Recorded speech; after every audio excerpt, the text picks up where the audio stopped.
আমার আজকের রেসিপি মান কচু দিয়ে চিকেনের ঝোল। তবে আমরা বাড়িতে কিন্তু ইউজুয়ালি আলু দিয়ে চিকেনের ঝোলটা বেশি রান্না করে থাকি। আর এই কচু দিয়ে চিকেনের ঝোল রান্নার প্রসেসটা কিন্তু একটু ভিন্ন। ইউজুয়ালি কচু দিয়ে চিকেনের ঝোলটা রান্না করলে কিন্তু কালারটা একটু কালচে আসে। তাই আজকের আমার এই ভিডিওটা দেখলে আপনারা অবশ্যই জানতে পারবেন যে এটাতে কিভাবে সুন্দর একটা কালার আনবেন এবং কোন টাইমে কোন মশলা বা স্পেশাল ফোড়ন অ্যাড করলে এটার টেস্টটা দ্বিগুণ হয়ে যাবে। ফ্রেন্ডস, আমি মৌসুমি আর আপনারা দেখছেন আমার cooking channel Mousumi's cuisine in USA. আশা করি আমার আজকের রেসিপিটা আপনাদের ভালো লাগবে, সো প্লিজ স্টে টিউন। এবার আমি একটা প্যানে দিয়ে দিচ্ছি পরিমাণ মতো সাদা তেল। আপনারা কিন্তু চাইলে কচু দিয়ে এই চিকেনের ঝোলটা সর্ষের তেলেও রান্না করতে পারেন। তবে যে তেলই ইউজ করেন না কেন, এটার স্বাদের কিন্তু কোনো হেরফের হবে না।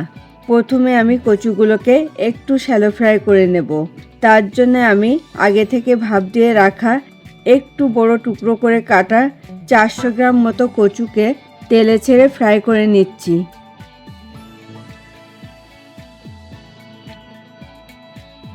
এরপরে আমি এখানে অ্যাড করছি কিছুটা নুন ও সামান্য পরিমাণ হলুদ।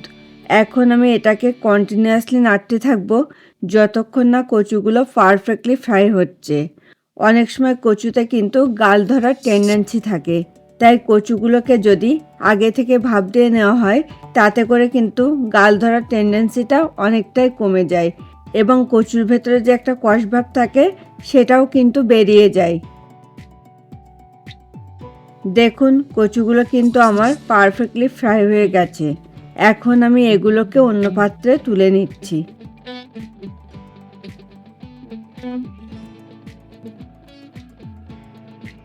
সেম তেলের ভেতরে এখন আমি ফোড়ন হিসেবে দিয়ে দিচ্ছি দুটো তেজপাতা ও পরিমাণ মতো গোটা গরম মশলা। এরপরে আমি এটাকে নাড়তে থাকবো যতক্ষণ না ফোড়নটা থেকে খুব সুন্দর একটা স্মেল বেরোচ্ছে। অলরেডি ফোড়নটা থেকে কিন্তু খুব সুন্দর একটা স্মেল চলে এসেছে।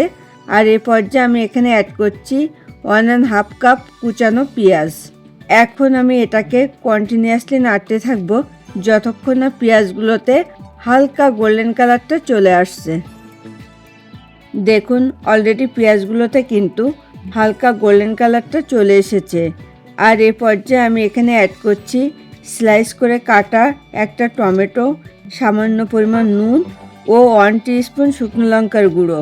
আর এ পর্যায়ে একটু নুন অ্যাড করলাম যাতে টমেটোগুলো দ্রুত সফট হয়ে যায়, এবং শুকনো লঙ্কার গুঁড়োটা অ্যাড করলাম যাতে চিকেনের ঝোলটাতে খুব সুন্দর একটা কালার আসে।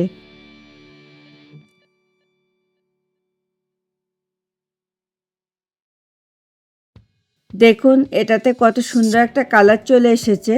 আর এ পর্যায়ে আমি এখানে একে একে অ্যাড করব 2 টিস্পুন আদা পেস্ট, 2.5 টিস্পুন রসুন পেস্ট, 1 টিস্পুন জিরে পেস্ট, 1 টিস্পুন ধনে গুঁড়ো, 1 টিস্পুন হলুদ গুঁড়ো, স্বাদ মতো নুন ও সামান্য পরিমাণ জল।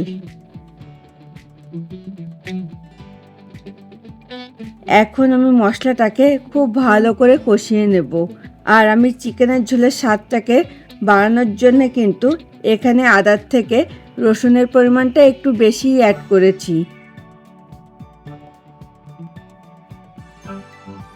এই পর্যায়ে মশলাটাকে কিন্তু আমার খুব ভালো করে কষিয়ে নেওয়া কমপ্লিট। এখন আমি এখানে অ্যাড করছি 2 পাউন্ড মানে 1 কেজি মতো চিকেন। আর এই চিকেনটাকে কিন্তু আমি আগে থেকে খুব ভালো করে ক্লিন করে রেখেছিলাম। এখন আমি চিকেনটাকে এমনভাবে কষিয়ে নেব যাতে চিকেনের যে একটা নিজস্ব স্মেল থাকে সেটা যেন খুব ভালো করে চলে যায়। দেখুন, এ পর্যায়ে চিকেনটাকে কিন্তু আমার খুব ভালো করে কষিয়ে নেওয়া কমপ্লিট। এখন আমি এখানে অ্যাড করছি পরিমাণ মতো জল। এরপরে আমি সব কিছুকে একটু মিশিয়ে নিয়ে এটাকে ঢেকে দেব যতক্ষণ না চিকেনগুলো 95% মতো কুক হচ্ছে।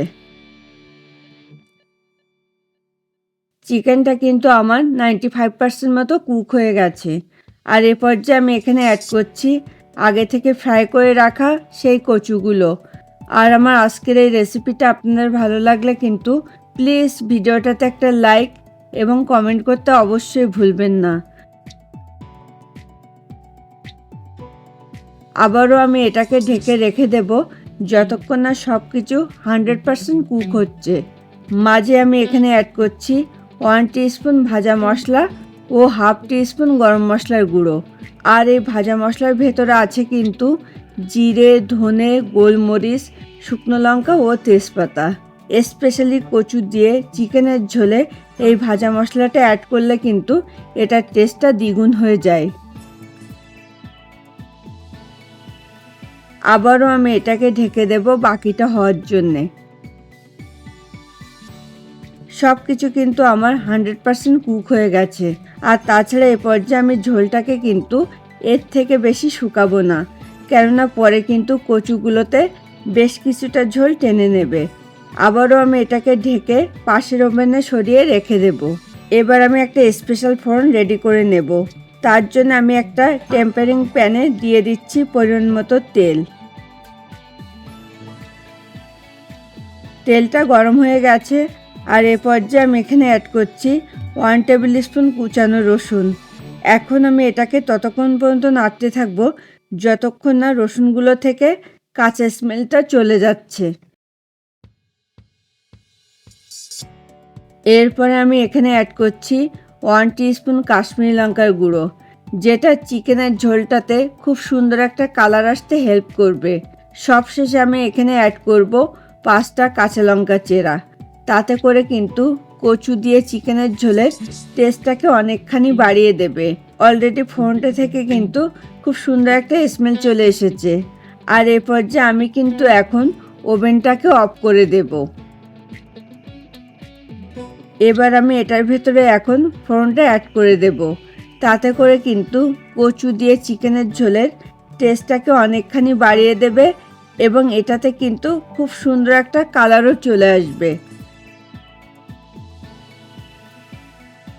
আবারও আমি এটাকে 5 মিনিটের জন্য ঢেকে রেখে দেব। দেখুন কচু দিয়ে চিকেনের ঝোলটাতে কত সুন্দর একটা কালার চলে এসেছে। আর এটাকে কিন্তু কোনোভাবে কালচেও দেখাচ্ছে না। আর তাছাড়া এটা কিন্তু এখন আমার পরিবেশনের জন্য একদম রেডি টু গো। এখন আমি এটাকে পরিবেশনের জন্য সার্ভিং ডিশে তুলে নেব। ফ্রেন্ডস, আপনারা যারা প্রথম আমার চ্যানেলটাতে ভিজিট করছেন, প্লিজ আমার চ্যানেলটাকে সাবস্ক্রাইব করুন। খুব তাড়াতাড়ি আবার দেখা হবে নতুন কোনো রেসিপি নিয়ে। Thanks for watching this video.